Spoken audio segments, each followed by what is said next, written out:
বাংলাদেশে চিন্ময় প্রভু গ্রেপ্তার, দিকে দিকে হিন্দুরা আক্রান্ত হচ্ছে। এর প্রতিবাদে রীতিমতো সরব গোটা বাংলা। মুখ্যমন্ত্রী মমতা ব্যানার্জিও এই গোটা ঘটনা নিয়ে যে চিন্তিত সেটা বারবার বলেছেন। একই সঙ্গে তিনি বলেছেন কোনো ধর্মের ওপর অত্যাচার হওয়া ঠিক নয়। এই গোটা পরিস্থিতি নিয়ে রীতিমতো বিজেপি মমতাকে আক্রমণ করলেও তিনি তার অবস্থানে কিন্তু অনড়ি থেকেছেন। তিনি বারবার বলেছেন বাংলাদেশে শান্তি বাহিনী পাঠানো উচিত। এবং মমতা বন্দ্যোপাধ্যায় তিনি কিন্তু বিধানসভায় দাঁড়িয়েও সেই একই কথা বলেছেন যে বাংলাদেশে যে ঘটনা ঘটছে এবার ভারতের উচিত শান্তি বাহিনী পাঠানোর দিকে নজর দিতে। এবং তিনি এটাও বলেছেন যে তিনি বিধানসভা থেকে বলছেন এখন পার্লামেন্টে সেশন চলছে, যেন তার কথা শোনা হয়। কারণ যেভাবে বাংলাদেশে চিন্ময় প্রভু গ্রেফতার হয়েছেন, হিন্দুরা আক্রান্ত হচ্ছে, চিন্তিত গোটা বিশ্ব বাংলাদেশের এই পরিস্থিতি নিয়ে। সরব হয়েছেন মুখ্যমন্ত্রী মমতা বন্দ্যোপাধ্যায়। মুখ্যমন্ত্রীও যে এই গোটা ঘটনা নিয়ে চিন্তিত বারবার বলেছেন। তিনি বলছেন তিনি কোনো ধর্মের ওপরে অত্যাচার হওয়া এটা মেনে নিতে পারছেন না, এটা একেবারেই ঠিক নয়। এই গোটা পরিস্থিতি নিয়ে রীতিমতো বিজেপি মমতা বন্দ্যোপাধ্যায়কে আক্রমণ করলেও তিনি কিন্তু বারবার করে যেটা বলছেন যে বাংলাদেশে শান্তি বাহিনী পাঠানো উচিত। কি বলেছিলেন বিধানসভা থেকে সেদিন মুখ্যমন্ত্রী, শোনাই আপনাদের। So that they can send the peacekeeping force in Bangladesh and they can get the people from Bangladesh. Government of India can take up the matter with the United Nations so that they can send the peacekeeping force in Bangladesh and they can get the people from Bangladesh. এই গোটা ঘটনার পরই মুসলিম নেতা রেড়ে করে উঠলেন।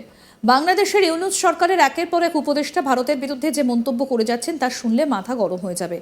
সদ্য বাংলাদেশের স্বরাষ্ট্র উপদেষ্টা লেফটেন্যান্ট জেনারেল মোহাম্মদ জাহাঙ্গীর আলম চৌধুরী বাংলাদেশের এক অনুষ্ঠানে গিয়ে এই একই ঘটনায় সুর চড়ালেন।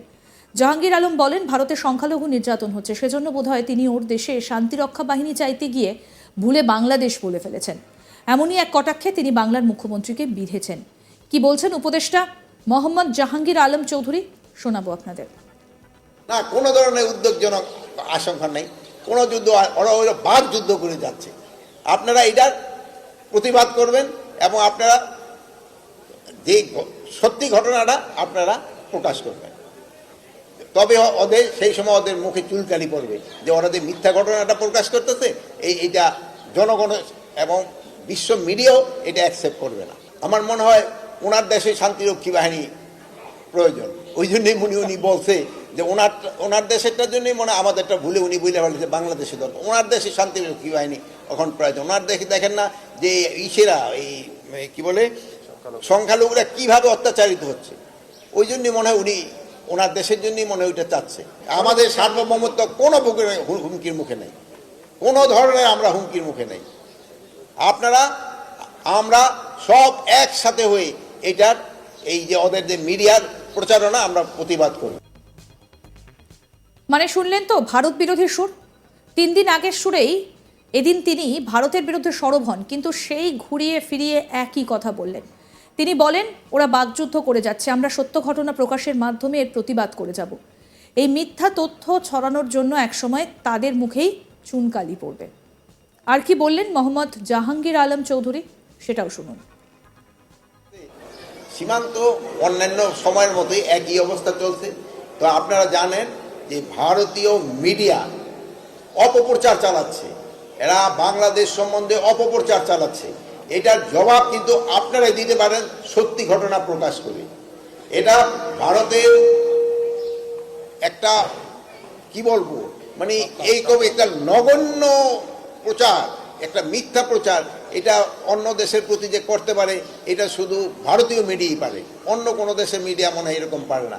এটার প্রতি উত্তর আপনারা সত্যটা প্রকাশ করে আপনারা দিবেন। আমরা যারা এই দেশে আছি আমরা সবাই একসাথে এটার প্রতিবাদ করব। এই জুলাই বিপ্লবের পরে এই যে একটা পরিস্থিতি, আপনারা এখানে একটা আসছেন যে একটা যে কোনো কিছু হয়, একটা দুর্যোগ বা কোনো কিছু, এটা কিন্তু সময় দরকার হয় এটা আবার পুরা ওই পূর্বাবস্থা ফিরে আনতে। এই যে ধরেন যে কোথাও হয়তো বন্যা হলো বা ফায়ার হলো, একটা বিল্ডিং ধস হলো, সব জায়গায় কিন্তু একটু সময় দিতে হয়। সাথে সাথে কিন্তু আগের অবস্থায় ফিরে আসে না। যেমন আগুনটা নিবান হয়ে গেল, বিল্ডিংটা আবার সে আগের অবস্থায় ফিরে আসবে না। এটার জন্য কিছু সময় দিতে হবে। আপনারাও জানেন এই জুলাই বিপ্লবের পরে যেই পরিস্থিতি ছিল ওই পরিস্থিতি থেকে আমাদের উত্তরণের জন্য সময় দিতে হবে। আগে যে ওই সময় যে পরিস্থিতি ছিল ওর থেকে কি আরও উন্নতি হচ্ছে না? বলেন আপনারা, হয়েছে কি হয়েছে না? হচ্ছে। তা আপনারাই বলতেছেন ওর চেয়ে উন্নতি হচ্ছে, তা আস্তে আস্তে আরও উন্নতি হবে।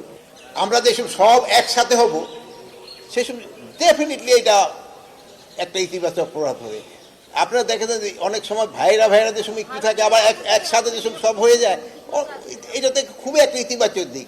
আমরা একটা কোনো সমস্যা আমরা সবাই একসাথে কাজ করব, সবাই একসাথে এইটার প্রতিবাদ করব, এটা তো খুবই ভালো দিক।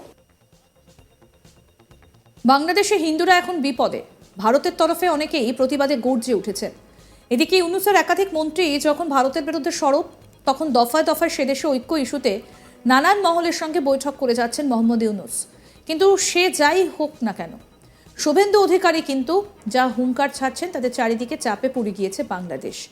ভীত ইউনূস এবার কি করবেন সেটাই দেখার।